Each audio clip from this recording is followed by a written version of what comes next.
Greetings everyone. Commerce with difference classes के इस video में हम डिस्कस करेंगे accrual basis of accounting. Students, accounting में टू बेसिस होते हैं, cash basis of accounting and accrual basis of accounting. इससे पहले के वीडियो में कैश बेसिस ऑफ अकाउंटिंग में डिस्कस कर चुका हूं। कैश बेसिस ऑफ अकाउंटिंग उन बिजनेसेस या प्रोफेशंस में यूज होता है जहां पर सारी ट्रांजैक्शंस सिर्फ कैश में होती हैं, लेकिन कैश बेसिस को कंपनी एक्ट 2013 रिकॉग्नाइज नहीं करता, इसे वैलिड नहीं मानता। तो इसलिए हम सेकंड डिस्कस कर रहे हैं। अब आपकी 11th क्लास अकाउंटेंसी में जो सेकंड बेसिस ऑफ अकाउंटिंग है that is accrual basis of accounting. Accrual basis of accounting क्या है? This accounting concept allow us to record all transactions which belong to the current year। यानी ये जो basis है accrual basis, ये एक accountant को, एक बिजनेस को अलाउ करता है कि आप उन्हीं सभी ट्रांजैक्शंस को रिकॉर्ड करें जो करंट ईयर से बिलोंग करती हैं। तुरंत उनकी रिकॉर्डिंग करें, चाहे वो कैश में मिली हो या नहीं, चाहे उनकी पेमेंट हुई हो या नहीं। मैं दो एग्जांपल लेता हूं स्टूडेंट्स आपके सामने। एक एक्सपेंसेस का एग्जांपल है। एक्सपेंसेस बिकम ड्यू, यानी एक्सपेंसेस ड्यू तो हो गए। एक्सपेंसेस बिकम ड्यू का मतलब क्या है कि हमने जैसे वर्कर्स हैं उनसे काम ले लिया, तो वेजेस और सैलरीज तो ड्यू हो गई, लेकिन हमने पेमेंट नहीं की। पेमेंट करें या ना करें, वो जो वेजेस और सैलरीज हैं वो करंट ईयर का एक्सपेंस माना जाएगा और उसकी रिकॉर्डिंग होगी, आउटस्टैंडिंग एक्सपेंस बन जाएगा वो। यानी एक्रूवल बेसिस ऑफ अकाउंटिंग में outstanding expenses and prepaid expenses, इनके लिए स्कोप है। यानी जब भी हम कोई सर्विस यूज करेंगे उसके बदले पेमेंट चाहे हो ना हो, वो एज एक्सपेंस हमारी बुक्स ऑफ अकाउंट्स में उसी साल रिकॉर्ड हो जाएगा। इस एग्जांपल को मैं आगे बढ़ाता हूं स्टूडेंट्स। परचेजेस, सपोज करो हमने गुड्स परचेज किए मार्च के महीने में। परचेजेस क्या है? हमारा एक एक्सपेंस है। हमने गुड्स परचेज किए कब? मार्च के महीने में, लेकिन पेमेंट की हमने अप्रैल में। अब स्टूडेंट्स आप जानते हैं 31 मार्च को अकाउंट्स क्लोज हो जाते हैं और 1 अप्रैल को तो नेक्स्ट अकाउंटिंग ईयर शुरू हो जाएगा।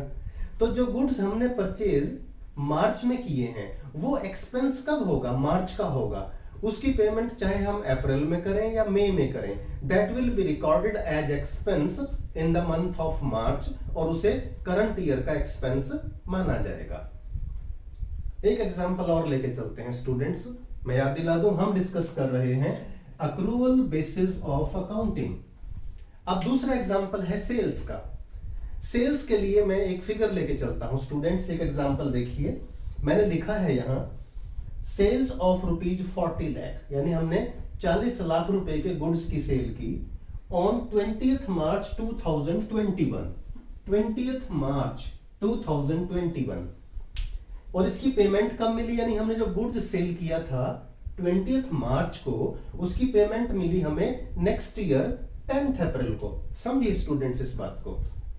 अब दो अकाउंटिंग ईयर हो गए स्टूडेंट्स। यहां पे जब हमने सेल की तो हमारा अकाउंटिंग ईयर था ये 2020-21, और जब हमें उस सेल का पैसा मिला तो नेक्स्ट अकाउंटिंग ईयर आ गया, वो अकाउंटिंग ईयर हो गया 2021-22।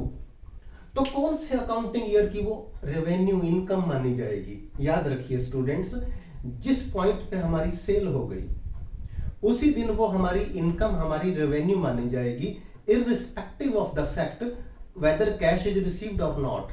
कैश मिला या नहीं या कब मिलेगा इसको छोड़ दीजिए। तो हम क्या करेंगे, ये जो 40 लाख रुपए की हमारी रेवेन्यू है, इनकम है, ये कब रिकॉर्ड होगी? 2020-21 अकाउंटिंग ईयर में रिकॉर्ड होगी, यानी 20th मार्च को ही इसकी जनरल एंट्री हो जाएगी। कैश कब मिल रहा है हमें? 2020-22 में, 21-22 में 10th अप्रैल को। 10th अप्रैल को तो एंट्री कैश मिलने की होगी, कैश रिसीव्ड फ्रॉम डेटर्स, लेकिन उस साल की वो इनकम नहीं मानी जाएगी। याद रखिए स्टूडेंट्स, इनकम वो होगी 2020-21 की। हाँ, इस साल हमारा सिर्फ कैश बैलेंस बढ़ा है, इस साल वो हमारी इनकम रिकॉर्ड नहीं होगी। तो ये है हमारा accrual basis of accounting. Accrual basis of accounting में हम सभी तरह की ट्रांजैक्शन रिकॉर्ड करते हैं। And this gives us scope for recording outstanding expenses, prepaid expenses, unearned income and accrued income. तो this is a complete basis of accounting.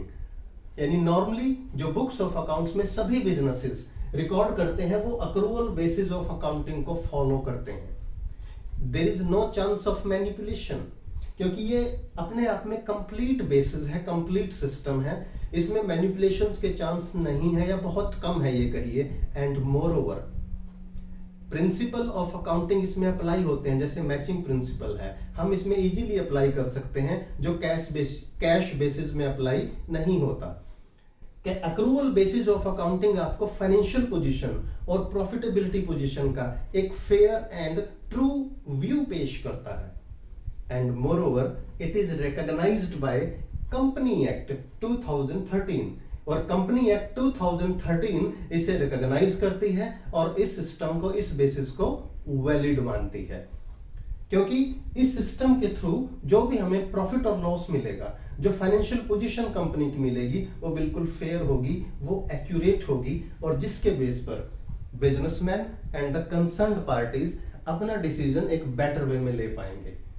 उम्मीद है स्टूडेंट्स आपको ये जो बेसिस ऑफ अकाउंटिंग है, एक्रूवल बेसिस ऑफ अकाउंटिंग, बिल्कुल समझ में आया होगा। इसको बार बार सुनिएगा, वीडियो को समझने की कोशिश कीजिएगा।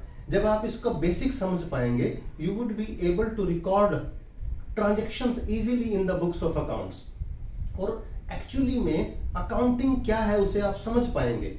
यानी फिर रट्टे वाली, क्रैमिंग वाली बात नहीं होगी उसमें। तो वीडियो पसंद आए तो इसे लाइक जरूर कीजिएगा, फ्रेंड्स के साथ शेयर कीजिएगा। चैनल अभी तक सब्सक्राइब नहीं किया तो चैनल को सब्सक्राइब जरूर कीजिएगा।